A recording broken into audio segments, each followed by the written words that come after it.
Happy morning students. நான் உங்கள் commerce miss. 1 week leave நல்லா என்ஜாய் பண்ணியிருப்பீங்க. இப்போ நம்ம கிளாஸ் போவோம். ஓகேயா?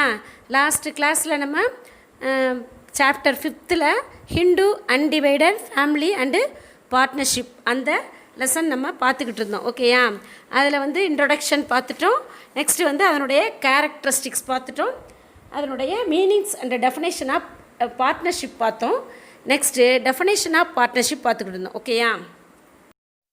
நெக்ஸ்ட்டு நாம் பார்ட்னர்ஷிப்போட கேரக்டரிஸ்டிக்ஸ் அதில் வந்து கான்ட்ராக்சுவல் ரிலேஷன்ஷிப் பார்த்தோம். நெக்ஸ்ட்டு ஃப்ளூரலிட்டி ஆஃப் பர்சன்ஸ் பார்த்தோம். Third point existence of business அது வரை பார்த்துருக்கோம். இப்போ ஷேரிங் ப்ராஃபிட்ஸ், அதாவது பார்ட்னர்ஷிப்புக்குள்ளே அந்த வர்ற ப்ராஃபிட்ஸ் இருக்கு இல்லையா, அவங்களோட பிஸ்னஸில் வர்ற அந்த ப்ராஃபிட்ஸ் லாபம் இருக்கு இல்லையா, அதை எப்படி ஷேர் பண்ணிக்கிறது அப்படிங்கிறத பற்றி தான் நம்ம இப்போ பார்க்க போகிறோம். ஓகேயா? Sharing profits. The business must be carried on with a view to earn profit and share it among all the partners. An agreement to undertake philanthropic activities does not constitute partnership because profit motive is a completely absent. அதாவது sharing profits அப்படின்னா அந்த லாபம் இருக்கு இல்லையா, அந்த லாபத்தை அவர்கள் என்ன செய்து கொள்கிறார்கள், பிரித்து கொள்கிறதா வந்து எப்படி அப்படிங்கிறத இதில் பார்க்க போகிறோம். அதாவது வந்து இந்த பார்ட்னர்ஷிப் அப்படிங்கிறது வந்து அந்த அவங்க பார்ட்னர்ஷிப் எல்லாரும் சேர்ந்து நடத்தக்கூடிய அந்த பிஸ்னஸ் இருக்கு இல்லையா, அந்த பிஸ்னஸ்லேருந்து அவங்க ஏர்ன் பண்ணக்கூடிய அந்த ப்ராஃபிட்டை அந்த பார்ட்னர்ஷிப் அனைவரும் என்ன செய்து கொள்ள வேண்டும், பிரித்து கொள்ள வேண்டும். இது வந்து என்னென்னா ஒரு மனிதநேயமுள்ள நடவடிக்கையின் மூலம் வந்து இது ஏற்படுவதில்லை. ஓகேயா? இது வந்து இந்த ரொம்ப மனிதநேயத்தோடு எல்லாம் செயல்படாது. இது ஒன்லி ப்ராஃபிட் மோட்டிவ், லாப நோக்கோடு செயல்படக்கூடியதான் பார்ட்னர்ஷிப் அப்படிங்கிறது. ஓகேயா? அப்போ இந்த பார்ட்னர்ஷிப் என்பது லாபம் நோக்கோடு செயல்படக்கூடிய ஒரு நிறுவனம் அப்படின்னு சொல்லப்படுகிறது. ஓகேயா? நெக்ஸ்ட்டு வந்து பார்த்திங்கன்னா மியூச்சுவல் ஏஜென்சி. மியூச்சுவல் ஏஜென்சி அப்படின்னா என்னென்னா அந்த பரஸ்பரமான அந்த ஒரு ஏஜென்சினா முகமைன்னு சொல்லுவாங்க. அந்த பரஸ்பரமான ஒரு சுச்சுவேஷனை தான் வந்து மியூச்சுவல் ஏஜென்சி அப்படின்னு சொல்லப்படுகிறது. In fact mutual agency is the essence of the partnership since the business is to be carried on by all or any of them acting for all. Each partner act simultaneously as a principal and an agent. To the outsiders he is principal while to the other partners he is an agent.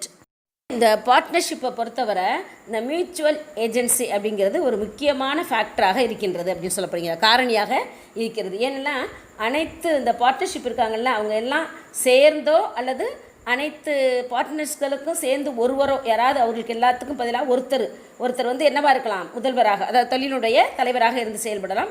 இல்லைன்னா அவரே என்னவாக இருந்து செயல்படலாம், ஏஜெண்டாக இருந்தும் செயல்படலாம். அதாவது வெளியே இருக்கவங்களுக்கு வேணால் அவர் வந்து ஓனர் அப்படின்னு சொல்லுவாங்க, முதல் அவர் தான் வந்து இந்த கடையோடைய ஓனருங்கிற மாதிரி சொல்லுவாங்க. ஆனால் இந்த பார்ட்னர்ஷிப் இருக்காங்க இல்லையா, அவங்களுக்கெல்லாம் இவர் என்னவாகத்தான் இருப்பார், ஏஜெண்டாகத்தான் செயல்படுகிறார் அப்படின்னு சொல்லப்படுகிறது. ஓகேயா? அப்படி செயல்படக்கூடிய அந்த ஒருவர் அந்த செயலில் வந்து பிற பார்ட்னர்ஸ்களுக்கு கூட்டாகவோ அல்லது தனியாகவோ அந்த லயபிலிட்டி பொறுப்பு இருக்கு இல்லையா, அதை சுமக்கும் நிலை ஏற்படுகிறது அப்படிங்கிறாங்க. ஓகேயா? அதுதான் வந்து இந்த மியூச்சுவல் ஏஜென்சி அப்படின்னு சொல்லப்படுகிறது. நெக்ஸ்ட்டு பார்ட்னர்ஷிப்போட அட்வான்டேஜஸ் பார்க்க போகிறோம். ஓகேயா? The main advantages of partnership are given below. அதாவது வந்து முக்கியமான அட்வான்டேஜஸ் நமக்கு கொடுத்துருக்காங்க, அதை நம்ம இப்போ பார்க்க போகிறோம். ஓகேயா? Easy formations. அதாவது ஈஸி ஃபார்மேஷன்ஸ் அப்படின்னா அதாவது அந்த பார்ட்னர்ஷிப் அமைப்பது அப்படின்றது எளிதான விஷயம், அதாவது எளிதான செயல்பாடு அப்படின்னு சொல்லப்படுகிறது. அதான் easy formations. The formation of partnership form requires fulfillment of lesser legal formalities than other types of organizations. What required in is just an agreement which can be oral or written. Registrations of partnership is optional. Further, even if a firm wants to get itself registered, the registration process is very simple. இந்த partnership இருக்கு இல்லையா, அந்த பார்ட்னர்ஷிப்பை நம்ம வந்து அமைப்பது என்பது எளிய விஷயம் அப்படின்னு சொல்லப்பட்டிருக்கு. அதாவது எந்த விதமான லீகலான ப்ரொசீஜரும் கிடையாது. ஓகேயா? அந்த மாதிரி இல்லாமையே நம்ம பார்ட்னர்ஷிப்பை என்ன செய்யலாம், பார்ட்னர்ஷிப் மூலம் நம்ம பிஸ்னஸை நம்ம கண்டினியூ பண்ணலாம். ஓகேயா? மேலும் வந்து நம்ம ஓரலாகவோ அதாவது வாய்மொழியாகவோ அல்லது ரிட்டன் எழுத்துப்பூர்வமாகவோ நம்ம என்ன செஞ்சிடலாம், உடன்படிக்கை செய்து கொள்ளலாம், அக்ரிமெண்ட் எழுதிக்கலாம், எழுத்துப்பூர்வமாக எழுதலாம். இல்லைன்னா வாய் வார்த்தையில் நம்ம பார்ட்னர்ஷிப்பாக கண்டினியூ பண்ணுவோன்னு வாய் வார்த்தையில் கூட நம்பிக்கையோடு செயல்படலாம். மேலும் பார்த்திங்கன்னா இந்த பார்ட்னர்ஷிப் வந்து ரிஜிஸ்ட்ரேஷன் அப்படிங்கிறது வந்து நாம் பார்ட்னர்ஸ் விரும்பினால் ரிஜிஸ்ட்ரேஷன் பண்ணிக்கலாம், விரும்பலைன்னா பண்ண வேணாம். ஏன்னா நம்பிக்கையின் அடிப்படையில் நல்ல ஃப்ரெண்ட்ஷிப்பாக பார்ட்னர்ஷிப் அமைச்சிக்கலாம். அதாவது நம்பிக்கை தான் பார்ட்னர்ஷிப்புக்கு ரொம்ப ரொம்ப முக்கியம். அந்த நம்பிக்கையின் அடிப்படையில் நம்ம அக்ரிமெண்ட் எழுதாமல் கூட நம்ம பார்ட்னர்ஷிப்பை கண்டினியூ பண்ணலாம். ஓகேயா, அப்படியும் இருக்குது. இல்லை ரிஜிஸ்ட்ரேஷன் அப்படிங்கிறதும் செஞ்சுக்கலாம். ரிஜிஸ்ட்ரேஷனுங்கிறதும் வேணும்னா நம்ம ரிஜிஸ்டர் பண்ணிக்கலாம். வேணும் இந்த ரிஜிஸ்ட்ரேஷன் இந்த பார்ட்னர்ஷிப்பில் ரிஜிஸ்ட்ரேஷன் பண்ணுவது வந்து ரொம்ப சிம்பிளான மெத்தட் தான். எளிமையான முறையில் நம்ம ரிஜிஸ்ட்ரேஷன் பண்ணிடலாம், ஒன்றும் கஷ்டம் கிடையாது இதை ரிஜிஸ்ட்ரேஷன் பண்ணுறது. மேலும் வந்து இந்த பார்ட்னர்ஷிப்பை பொறுத்தவரை பார்த்திங்கன்னா அந்த பார்ட்னர்ஷிப்பில் நடக்கக்கூடிய அந்த ஆர்கனைசேஷனை பொறுத்தவரை ரிஜிஸ்ட்ரேஷன் செய்வது ஒரு சிறந்த முறை. ஓகேயா, ஏன்னா அந்த ரிஜிஸ்ட்ரேஷனால் அந்த பார்ட்னர்ஷிப்புக்கு பல நன்மைகள் கிடைக்க சான்சஸ் உண்டு. அந்த பார்ட்னர்ஷிப்போடைய நிறுவனத்திற்கு பல நன்மைகள் கிடைப்பதற்கு இந்த ரிஜிஸ்ட்ரேஷன் பண்ணுறது ரொம்ப சிறந்தது. ஓகேயா, அதான் சொல்லப்படுது. அப்போ இந்த பார்ட்னர்ஷிப்பை அமைப்பது மிக எளிய முறை அப்படின்னு சொல்லப்படுகிறது. வந்து availability of larger resources next advantages. ஓகேயா, அதாவது அவைலபிலிட்டி ஆஃப் லார்ஜ் ரிசோர்ஸஸ் அப்படின்னா அதிக நிதி ஆதாரங்கள், அதாவது அதிகமான வளங்கள், நிதி வளங்கள் அப்படின்னு சொல்லலாம். ஓகேயா, to combine capital of all the partners and the greater borrowing capacity make available larger financial resources. New partners can also be taken into partnership to secure more capital. As a result, expansion of the business unit become feasible.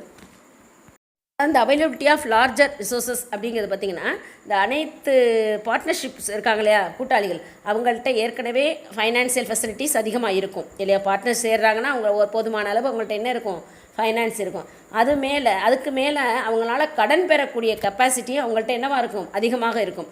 அப்போ அந்த மாதிரி கடன் பெறக்கூடிய திறனும் ஒன்று சேருதால் மேலும் அந்த அவங்களுடைய பிஸ்னஸிற்கு தேவையான அளவிற்கு அதிகமாகவே அவங்களால என்ன செய்ய முடியும், ஃபைனான்ஸை அவங்களால திரட்ட முடியும். ஓகேயா, அதனால் இந்த அது மட்டும் இல்லாமல் நியூ பார்ட்னர்ஸ் இந்த மாதிரி ஒரு பெரிய லெவலில் நடக்கையில் நியூ பார்ட்னர்ஸும் வந்து நிறைய பேர் என்ன செய்வாங்க, அந்த பார்ட்னர்ஷிப்பில் சேர்வதற்கு அவங்க முன் வருவார்கள். ஓகேயா, அப்படி வருவதாலேயும் இந்த பிஸ்னஸ், அந்த பார்ட்னர்ஷிப் பிஸ்னஸ் என்ன செய்யப்படுகிறது, பெரிய அளவில் எக்ஸ்பான்ஷன், விரிவாக்கம் செய்யப்படும் அப்படின்னு சொல்லப்படுகிறார். அதனால் பெரிய அளவில் எக்ஸ்பான்ஷன் செய்வது அப்படிங்கிறது எளிதான செயல்முறை அப்படின்னு சொல்லப்படுகிறது இந்த பார்ட்னர்ஷிப்களுடைய அட்வான்டேஜஸ். ஓகேயா, next advantages, benefits of consultations. அதாவது அந்த பிஸ்னஸ் இருக்குல்லையா, அந்த பிஸ்னஸ் சம்மந்தப்பட்ட முடிவுகள் அது வந்து ஒரு சிறந்த முடிவுகளாக இருக்கும். இந்த பார்ட்னர்ஷிப் எடுக்கக்கூடிய சிறந்த தொழில் முடிவுகள் அதான் நம்ம பார்க்க போகிறோம்.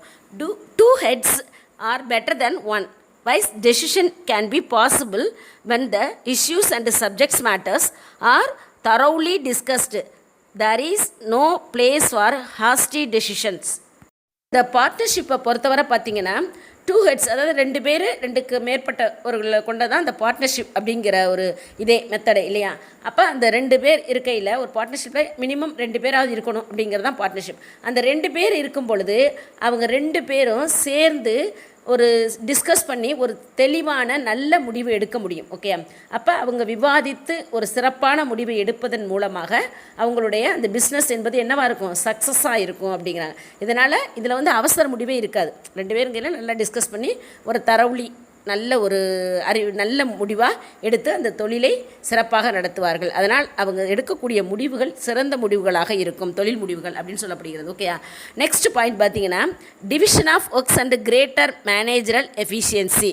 அதாவது இந்த டிவிஷன் ஆஃப் ஒர்க் அப்படின்னா உங்களுக்கு ஆடன் ஸ்மித்தோடது வேலை பகிர்வு முறை அப்படின்னு சொல்லுவாங்க. அதாவது ஒரு குண்டூசி இருக்குன்னு வச்சுங்களேன், குண்டூசி தயாரிக்கிற இடத்த பார்த்திங்கன்னா அந்த ஷார்ப்பு மட்டும் ஒரு இடத்துல பண்ணி போட்டுக்கிட்டே இருப்பாங்க. அப்புறம் அந்த லென்த்தியாக இருக்கிறத ஒரு இடத்துல இது பண்ணி போடுவாங்க. நெக்ஸ்ட் அதுக்கு மேலே ஒரு கொண்ட மாதிரி வைக்கிறாங்க இல்லையா, அது வந்து ஒரு இடம். அப்படிங்கிறப்ப அந்த ஒரு குண்டூசியை 3 இடத்துகளில் ப்ரிப்பேர் பண்ணுவாங்க.